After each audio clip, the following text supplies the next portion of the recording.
Happy Easter, everyone. We were in Disney World last week on a much needed vacation. We were in our happy place, and we came back this past week, not only leaving our happy place, but now we come home to this announcement by the Health and Human Services Director, Secretary, Secretary, Cabinet member, Secretary RFK Jr. About autism and this new study that came out the survey that came out by the CDC, and the alarming rates of autism. Now, this is my area of expertise. For those of you who don't know or are new here, I'm Dr. Eric Newman. I'm a licensed clinical psychologist, and I specialize in the diagnostics piece of autism. This is my wife, Dr. Dana Torpy Newman, and she does not specialize in autism, but she sees plenty of autistic adults in her work, right? Yes, because my area of expertise, or one of my areas of expertise, is couples therapy. And you would be amazed, maybe not, to know how many people are neurodivergent that present for couples therapy. So actually, like, my clinical area is that is a pretty prevalent presenting problem. Also, all of the like shaking and jingling you hear is our dog, Nora, who is right under our legs and insisting on being petted by one of us this entire time. So we watched this speech by RFK Jr. and we have some thoughts as psychologists. Because we're the ones with PhDs in this, and I'm pretty sure his area of expertise is like environmental law, like a lawyer, not a scientist, doctor, clinician, none of those things. Right. So we're going to talk about RFK Jr.'s speech and this whole idea of autism epidemic. So let's get started.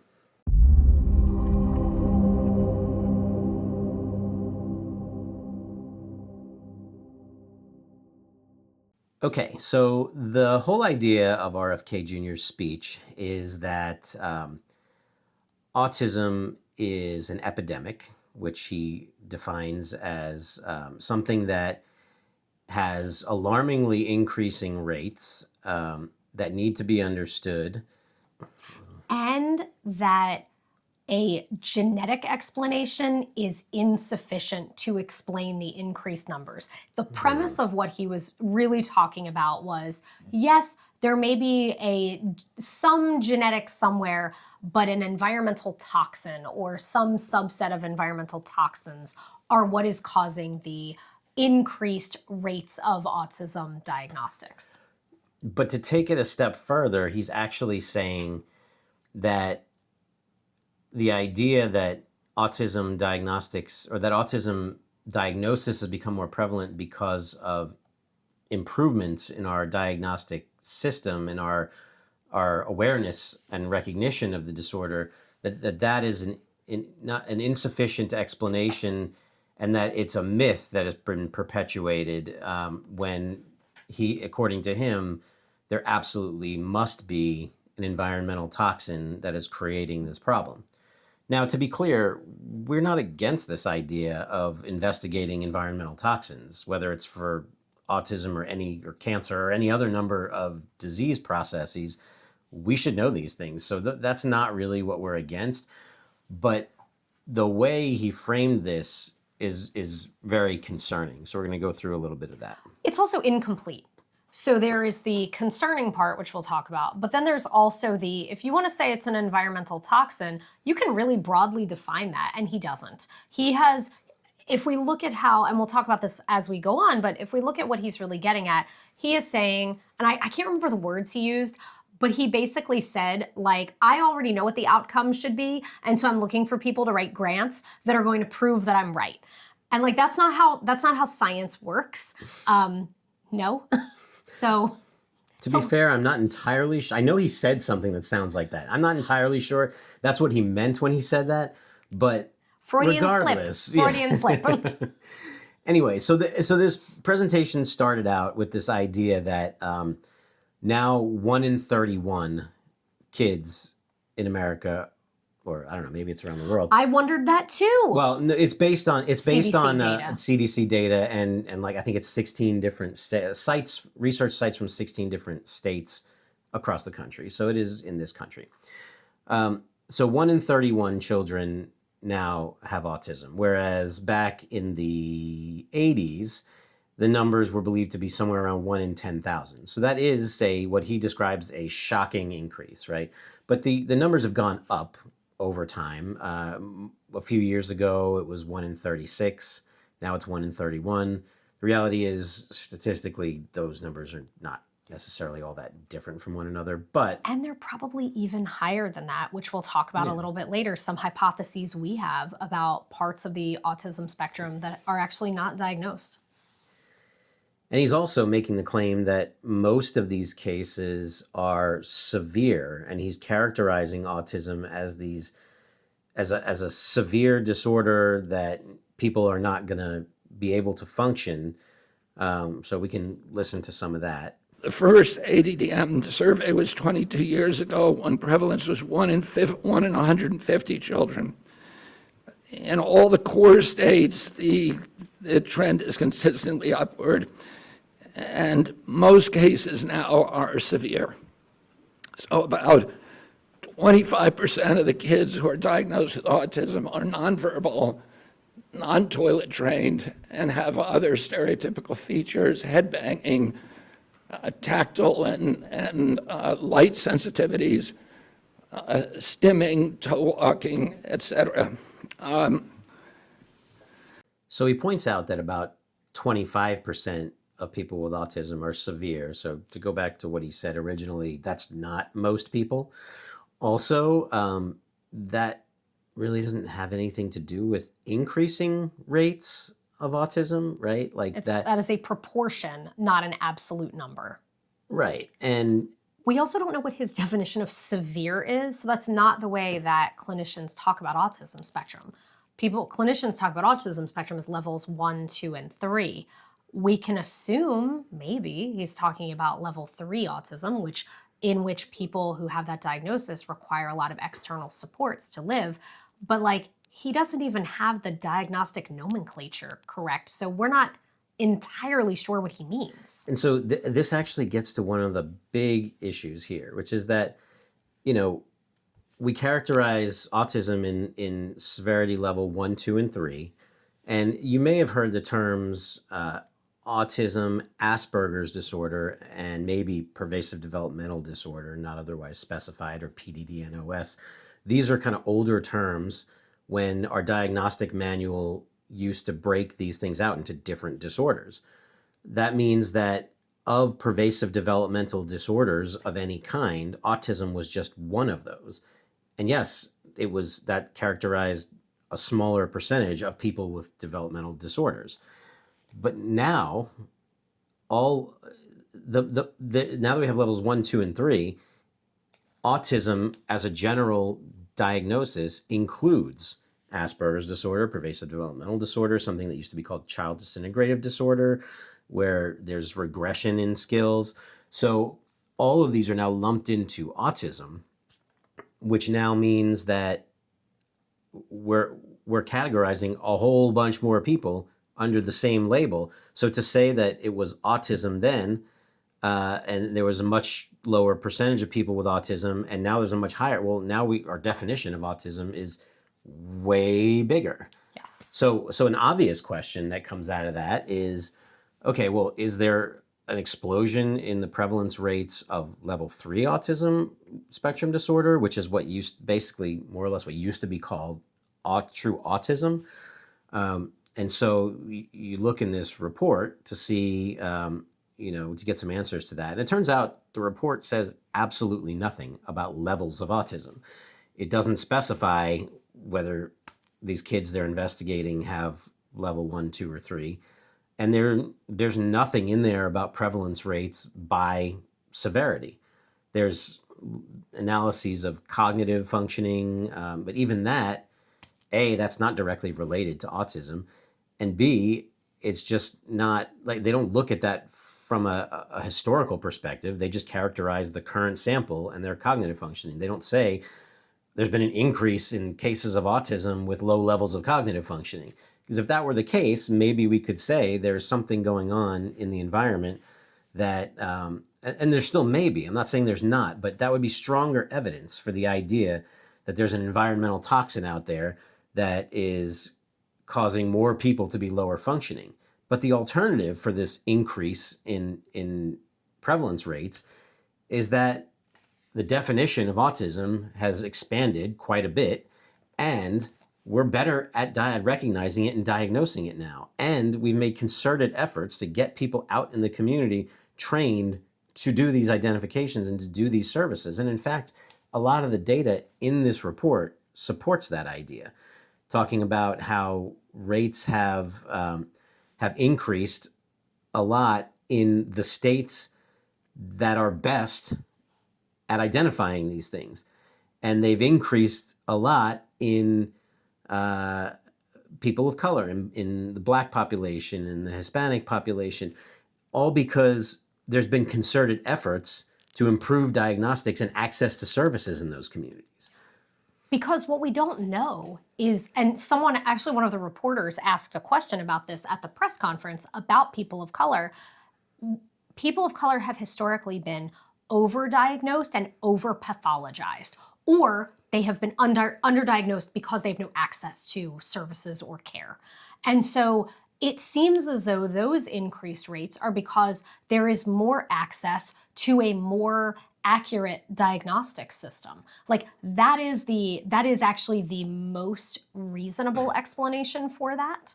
That is not the conclusion he draws, but that is the most reasonable explanation for that. Yeah. And RFK says, let's look at table 3 of this report. If you don't believe that this is a true epidemic, look at table 3 and you'll see there's no way you can interpret this as an epidemic that has true increasing rates that have nothing to do with improved diagnostics. So, okay, let's listen to that.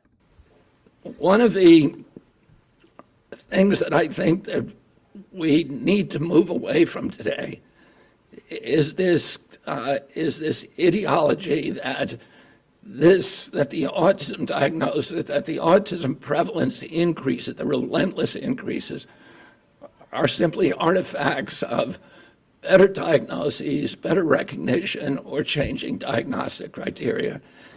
If you look at table 3 of the ADDM report, it's clear that the rates are real, that they are increasing in the last 10 years, which is beginning with the first one, year by year, there is a steady, relentless increase.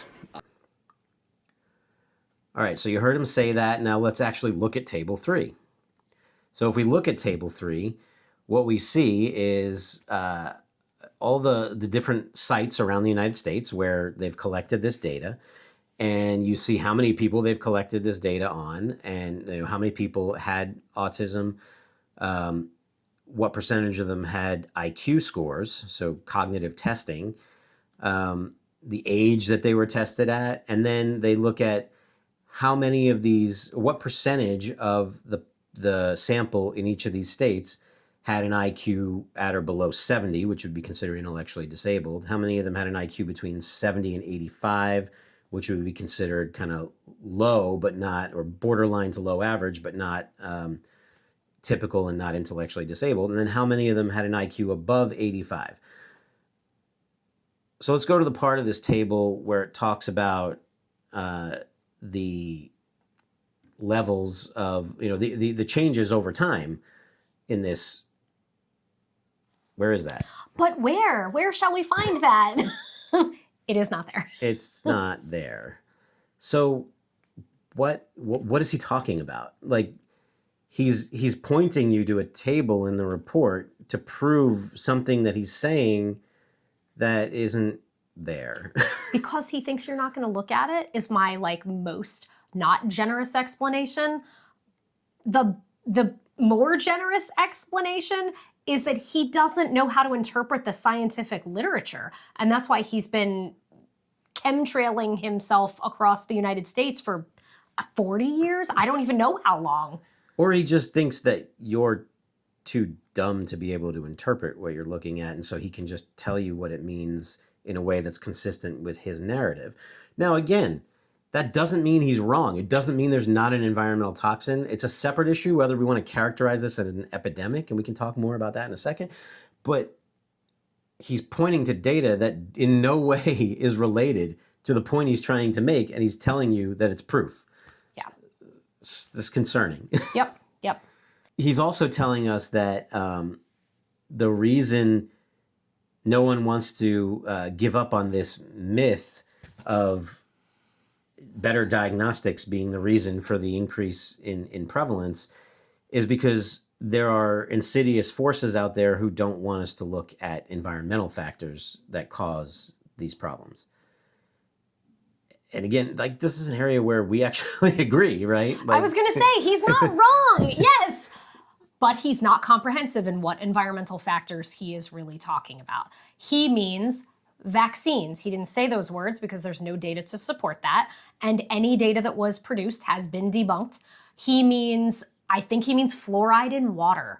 I think he means, what else did he say that was he wasn't talking about the lead pipes in Flint, Michigan. I'd be willing to accept that as an environmental toxin that could lead to autism. We know it's associated with increased rates of ADHD. He wasn't talking about that. But like, we agree, yes, environmental toxins, yes, it would require a lot of economic investment to deal with things like that, as we know by the fact that the pipes in Flint, Michigan still are not right a decade or more after they discovered them. But he doesn't mean those things. That's not what he's talking about. Yeah. So, and then he says that there's a study done in North Dakota from the original cohort of people identified with autism in the 1980s who they were studying. And that basically you would have to believe that the researchers there missed 98% of kids with autism to believe this idea that it's just a matter of diagnostics, because there's no way that they were just dumb or something like that, which is completely irrelevant to, like, this isn't about dumb, right? It's about having the evolving criteria. Scientific knowledge, the evolving diagnostic criteria. But it's also about the environment that people lived in the 1980s, right? And yes. And I mean, sure, you could call that an environmental toxin maybe, but we're really talking more about environmental circumstances, right? The reality is the world has evolved in really fast ways since the 1980s. The amount of stimulus overload we experience now, so many things have changed since the 1980s that have potentially nothing to do with environmental toxins. So again, he's just fitting the data to his narrative in very sort of selective ways. He's cherry picking, right? And I'm not opposed to calling all of the stimulation an environmental toxin. I feel fine with that. Like, when I think about, if you think about one of the things that people with autism struggle with the most, it's sensory sensitivity and being overstimulated. I was alive in 1987. I sort of remember it. I wasn't overstimulated. I was sort of like Anna in Frozen when Elsa wouldn't let her into the room when she was like hiding her powers and she was like looking at the paintings on the wall. Like, I was not overstimulated in 1987. I look at my children our children who are similarly aged, they're way overstimulated. If I have an autistic brain that is on fire when there's too much auditory stimulation or too many competing stimuli or too much of any kind of stimulation, that's now. That wasn't in 1987. So yeah, a lot of those people were probably not reporting any sort of impairment in their functioning because the environment was a better fit for more brains. And now it's a poorer fit for all brains.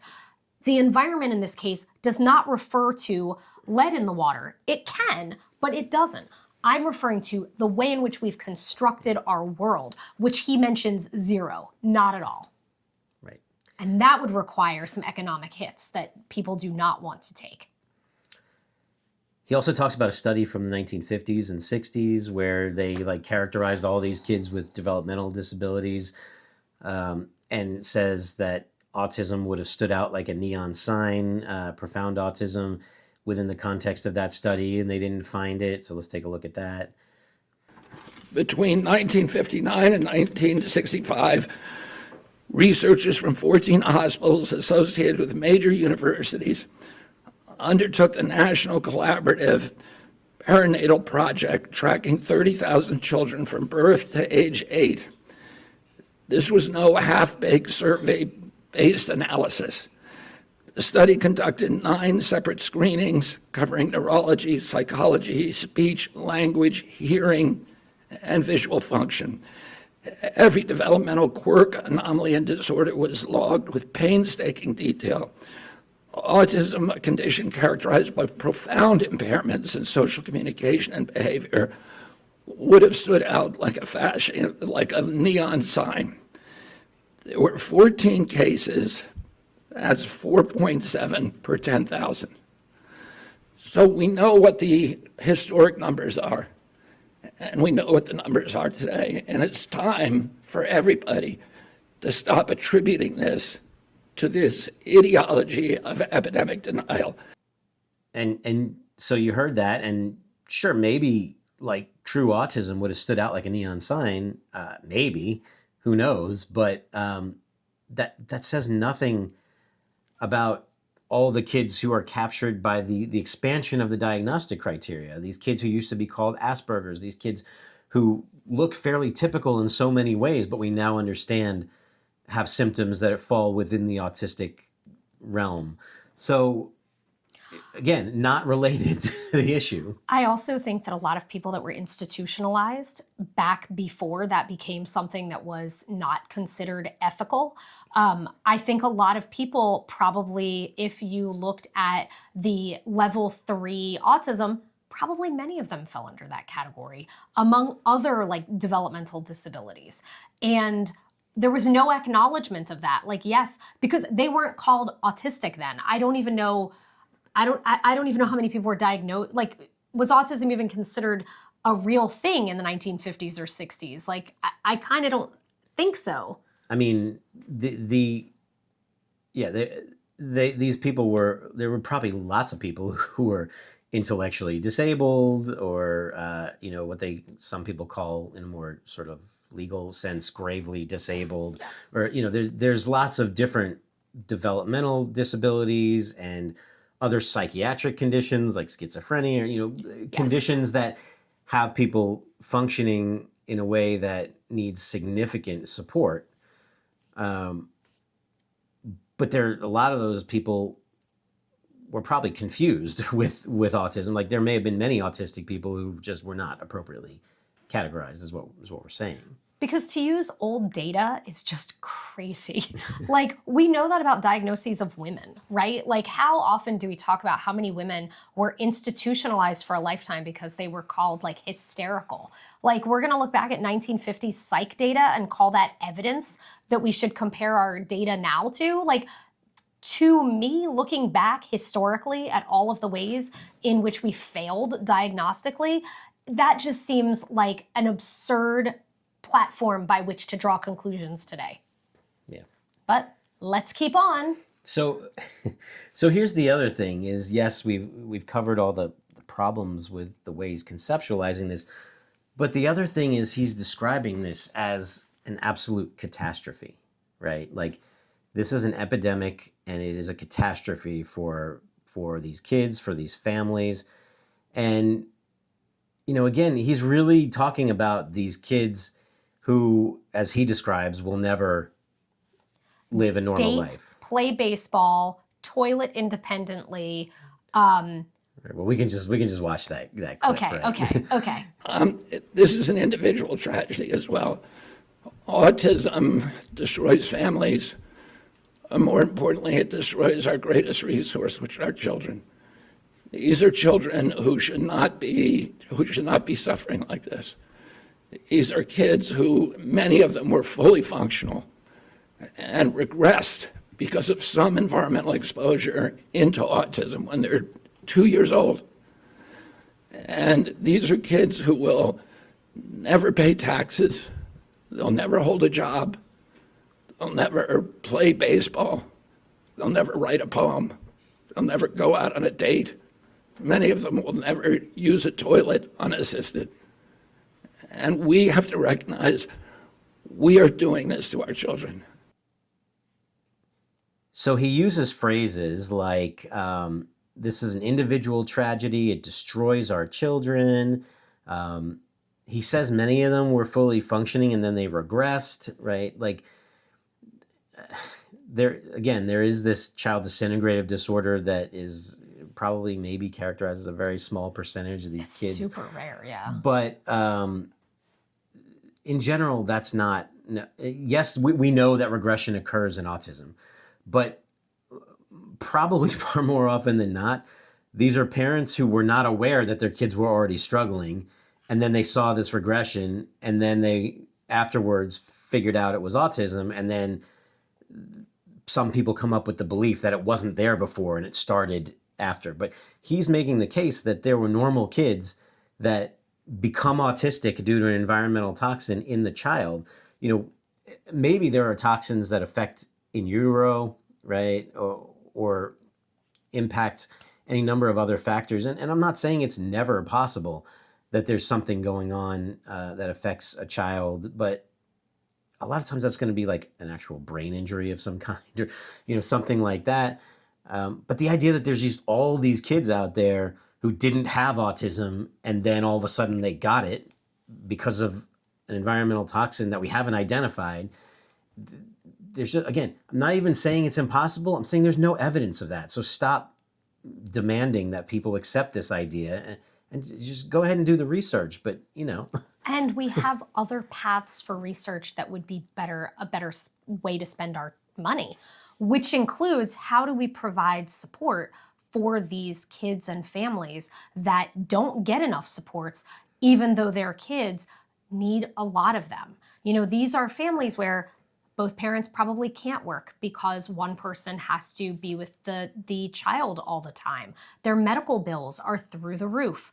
They are worried about what will happen to their child once they pass away.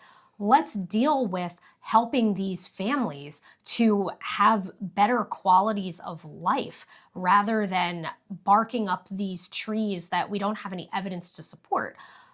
Good. Well, I was going to say, here's the other thing is, when we talk about this as a catastrophe, you know, I'm not saying this is easy for those families and for those kids who are severely autistic. It's a challenge for sure. But what does it say when you communicate that, okay, if 25 or 26% of autistic kids now are severe, that means there's 75%. It's not more, like he said earlier, that most of these kids are severe. The vast majority of these kids are not severe. They're high functioning. They're what used to be called Asperger's. They're smart kids. There's brilliant kids. There's kids who are able to pursue amazing careers and amazing lives. And you're sending the message that all of these people are broken. Including, ironically, Elon Musk, who is like BFF with the administration. Like, he's the one who's been like, I have autism. That is not the explanation for his hateful behavior, just so we're all clear. But, like, what? We all apparently love Teslas. Not us, but like, and we're saying what? That he's a catastrophe? Like, he is, I get that. But like, no, not because of his autism. Like, Einstein, autism. Like, Bill Gates, autism. Where do all of our biggest like discoveries and brilliant things come from if we are going to label autism as catastrophic and as an epidemic? And he kept referring to people with autism as like injured and what was the other way? Like, just like things that were very like victims. Like, it was very alarming. Yeah, for sure. He also says that it can't be better diagnostics that account for the increase in prevalence because if that were the case, why aren't there any older people with autism? Okay. So now I'm going to say what I always say, which is anytime. So Eric and I see this in different ways. Eric sees children often whose parents are like, hey, I'd like to get my kid assessed. I also assess adults, by the way, even older adults. Wait. Let's say why. Because once their kid gets a diagnosis, if you look at the parents and the grandparents, you can pick out the line. Like there's no, anytime I have heard, one of my clients has been like, hey, my kid is struggling with these things. And I'm like, that is probably autism. I encourage you to get a diagnosis. And here's why I think that. It's because of you and or your partner who clearly are on the spectrum. And every time they're like, oh yeah. Like it is so clear. Eric and I can look back at our own genetics and identify parents, grandparents who were on the spectrum. RFK says at the end, like, I'm 72 years old. I've never seen someone with autism. I'm like, I have? What? Also, Albert Einstein. And again, he's defining these people as profoundly or severely autistic, saying, why haven't I ever seen adults walking around unable to function? Like, because they're not walking around if they can't function, like, or they died because people who were born that way a long time ago did not have very good outcomes in life because we didn't have the support for them. And even now, there are many people who likely need a lot of support that don't have it. And so, yeah, they're not in the world around us because all that we expect from families to do all of the care. And not everyone has families to provide all of their care. So maybe if he would like to knock on doors, which I would not encourage him to do, he can see that there are plenty of people in this world that meet criteria for severe or level 3 autism of all ages. So if you're finding this value in this video, if you think it's helpful in any way, we'd appreciate it if you'd hit like, hit subscribe, hit the notification bell, and help us bring more content like this to you and to others. So let's just wrap this up with just some general takeaways about this topic in general. Number one is that the diagnostics have actually gotten much better around autism, and the diagnostic criteria has actually changed. As we said before, the diagnostic criteria for autism, the word autism used to characterize very, very severely disabled people. And so, of course, that's a much smaller group. But the word autism now characterizes a whole spectrum of disorders. And there are many, many, many more people who are in those other parts of the spectrum than the severely disabled. And so that it's just not, and on top of that, we've gotten better at, we have better assessment tools, and this is what I do. We have better tools for reliably detecting autism. We have better policies disseminating to providers around the country and around the world how best to do these assessments. And we have better ability to provide early intervention services to these people, which makes them, better able to function, hopefully, but also they come out for detection more often. I mean, what was the point of getting detected for autism if there was nothing we could do about it back then, right? Yeah. Now, I would just like to add a couple of things. One is our diagnostics are still not accurate. We know this because of what we see in our practice. It is our belief, and we're going to make a video about this in the future, but there's only so much time we have. It is actually our belief that emotional sensitivity is another form of sensory sensitivity. That would capture all of the women who come to a practice and say, I think I'm autistic, and they don't meet criteria according to the current criteria. But if you think about it, what's the difference between emotional sensitivity and auditory sensitivity, or emotional sensitivity and tactile sensitivity? In my opinion, there's none. So we're still missing people, even with our improved diagnostics. So here's the thing. If RFK wants to sponsor a bunch of studies that look at environmental toxins, fine. But let's expand that to all the potential risk factors, right? Like, it's probably not just, we already know that increased paternal age is associated with autism. And as somebody in that press conference pointed out, around the time when the autism rates exploded, so did the parents becoming older, older parents having kids, right? And so that is likely a factor. There are all kinds of, yeah. I just want to point out, if you want to eliminate that factor, perhaps you might want to set up an economy that makes it possible for young people to comfortably have children. Because as two people who were old when we had kids, it's because we hadn't finished our education, and we also did not have any financial stability, which we still didn't have even when we had kids, but like there's only so long you can have children. Like if that is indeed a risk factor and you are saying this is a problem, there are economic ways to boost young people to be able to have kids when they're young and then still pursue careers.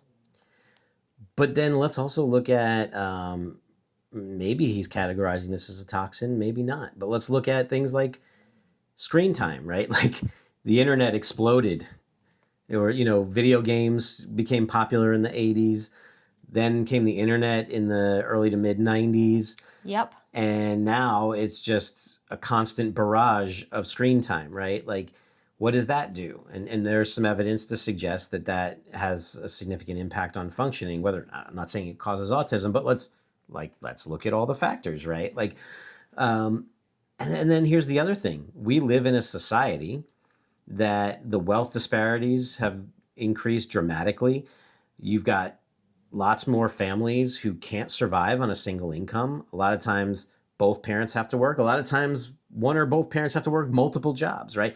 What kind of stress does that add to life? And do we think stress impacts the expression of genes that, including those that sort of lay the groundwork for autism? I'll bet it does. Like, yep. Who knows? Just in conclusion, we also just want to add the piece about how alarming this language is. So RFK Jr. is someone who, I think this was right before he was confirmed for his secretary position.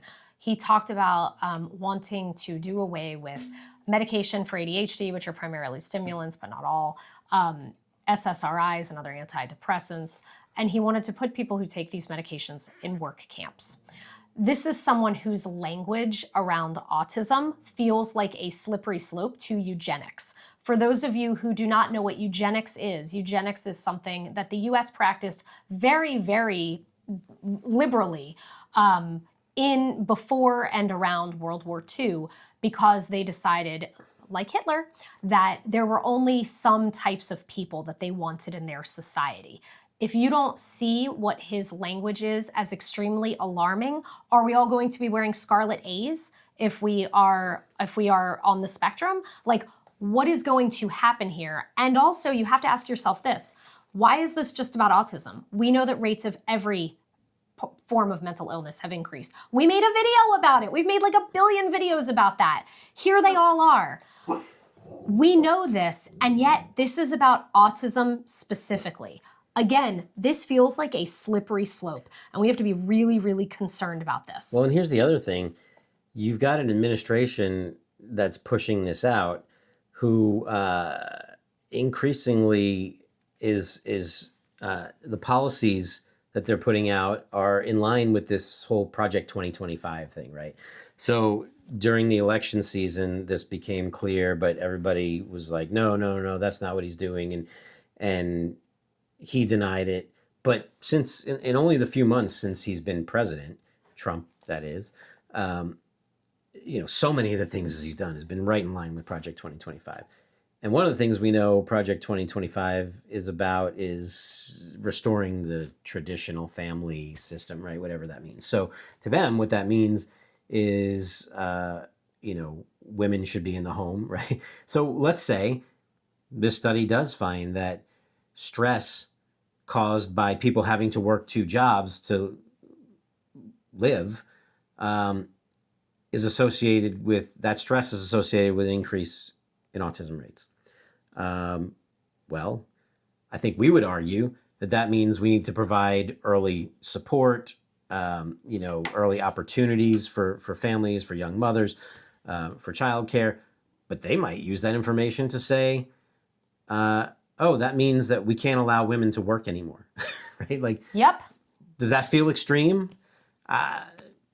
you know, I don't like to be an alarmist, but like we've seen over and over again that this administration is willing to go farther and farther down that road. So we can't rule it out.